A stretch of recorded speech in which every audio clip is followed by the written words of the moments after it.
Welcome back. You're tuned in here with Raider Dave here at GrimeCast Media, straight out the IE here in Southern California. We're talking Las Vegas Raiders in their debut on the road.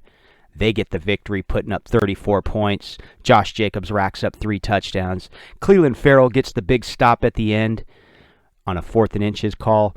What a game, man. This is what we needed. It infused energy in pretty much every Raider fan. So this is what brings us together, man. Victory Monday. How are you guys doing today? I'll tell you what, I'm feeling good, man. I just looked back the last 5 years, the last 5 openers. Let's just put it that way. 4 out of 5 victories in the opener. That's not bad. Not bad for Derek Carr and this Raider team. In the last 5 years, they've won 4 openers. One only being at home. You know, they lost that one against the Rams as well. That got away from them in the second half. But they've won 3 out of 5 openers on the road. So shout out to the Raiders putting up 34 points. We're going to get into this podcast. If you haven't yet, if you haven't given Raider Dave a chance, smash that subscribe button, man. I promise you, man, you will get content that's a little outside the box, but it's going to be accurate at the end of the day, man. So I appreciate y'all, and I'll be right back after this message from GrimeCast Media.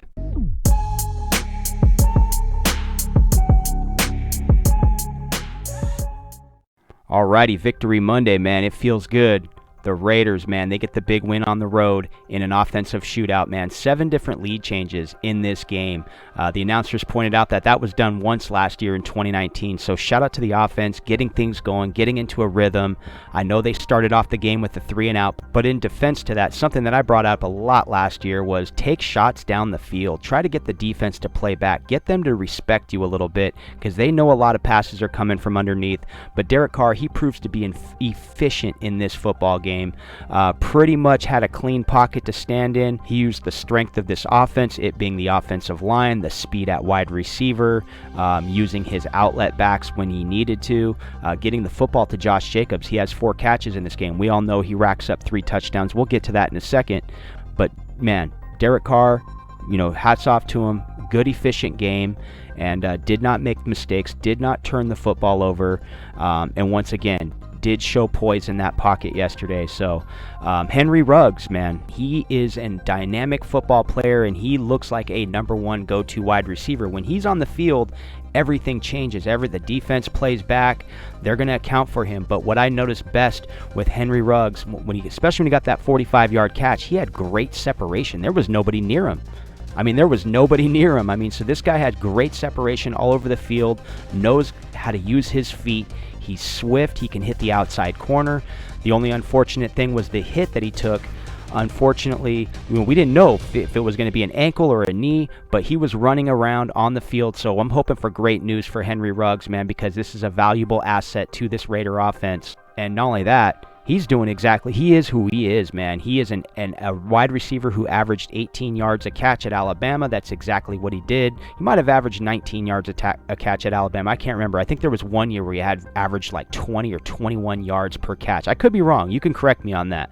But in this game, he gets 18 yards a catch on 3 receptions. So hats off to Henry Ruggs and his rookie debut with the Las Vegas Raiders. So jumping ahead here, the MVP of the game, Josh Jacobs, man, 3 touchdowns. This guy's going to be MVP of the league if he keeps this up. He has a nose for the end zone. When you're in the red zone, you get Josh Jacobs involved. This guy has the heart of a winner.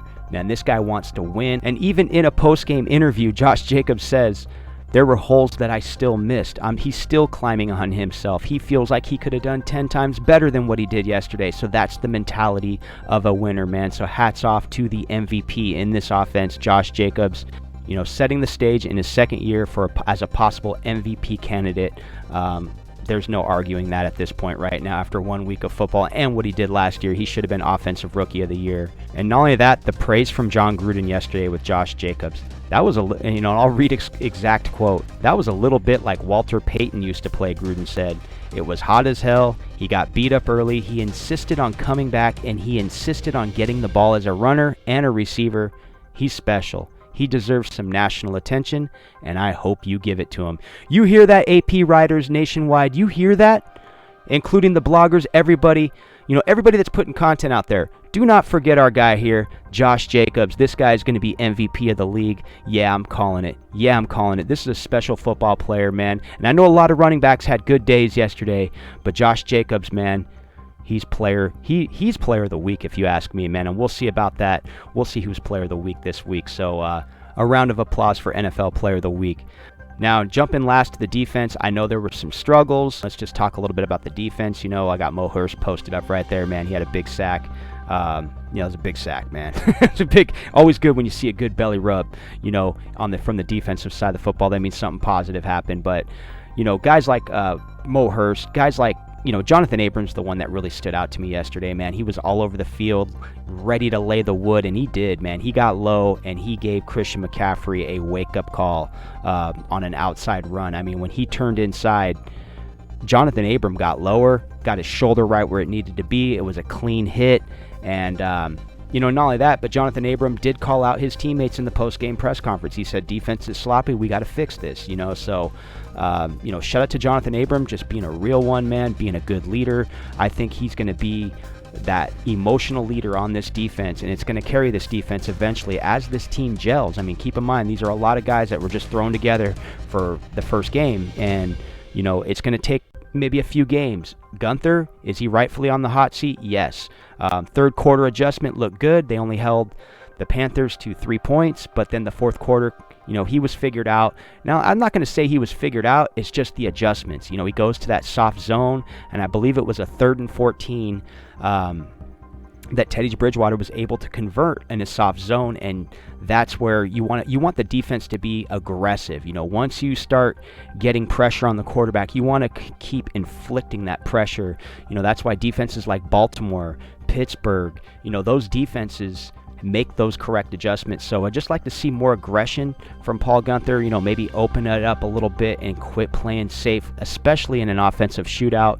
But once again, the defense stepped up when needed. Cleveland Farrell, the number 4 overall pick, he got his run stop right there on a fullback inside handoff, questionable call by Matt Rule, but hey, they did what they felt was best at the time. They did not go with Christian McCaffrey. They were trying to catch him off guard, and Cleveland didn't bite on it, and they got the basically no gain on that play. So that secures the victory. But no matter what, it's the NFL. The NFL, you're never going to have a perfect all-around team. There's no such thing as perfection in the game of football. All there is grit and the will to win, man, and that's what the Raiders did. They produced that will to win when it mattered most, and they got that victory. And one more time, I want to give a round of applause to Derek Carr, the offense, the defense stepping up when needed, special teams, Daniel Carlson. Now, Daniel Carlson, so from the special teams phase of the game, I know there's no crowd noise, so when a kicker's lining up, I think they're under a lot less pressure, but maybe this is a good year for Daniel Carlson to really develop the strength and the accuracy in his leg, in these somewhat pressure situations, but he did kick a beautiful 54-yard field goal right down the middle, plenty of distance, and I hope that materializes into more 50-yard plus field goals, because points on the board is the asset that you're looking for. This is how you win football games. So all around, great team effort, coaching, special teams, offense, defense, everybody came together, got this win. Heading on into week 2, I'm really excited to see our Las Vegas Raiders open up in their brand new stadium. It's going to be a primetime game, Monday Night Football. I'm looking forward to it. The city's going to be lit up. It's been a minute, man. I want to get back to Vegas. You guys that listen to this podcast, man, I go to Vegas at least 3-4 times a year. I'm hurting, man. I want to go. I want to get back to, social gatherings, all that stuff, man. I want to get back to tailgating, all that. We're going to ride out this year, man. But at the same time, I really am looking forward to this. I have my game plan intact for, staying at home and watching the games, and that's what we did yesterday. We fired up the grill. We had a good time. Had some friends cruise by throughout the day. It was just a cool day, man. Had some phone calls. Shout out to Mojo, man. I was chatting up with Mojo. We were both excited about the game.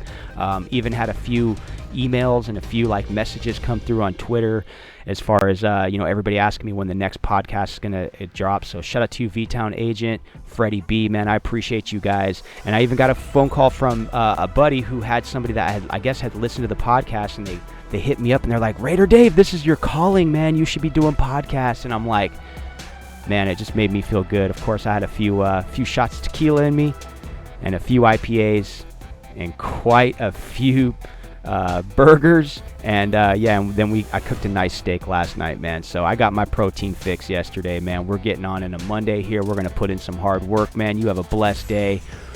Hey, you know what, Raider Nation? Victory, baby. That's all that matters. I'll see you guys again, man. You guys have a great day. I'm Raider Dave. This is GrimeCast Media. I'm out. Peace.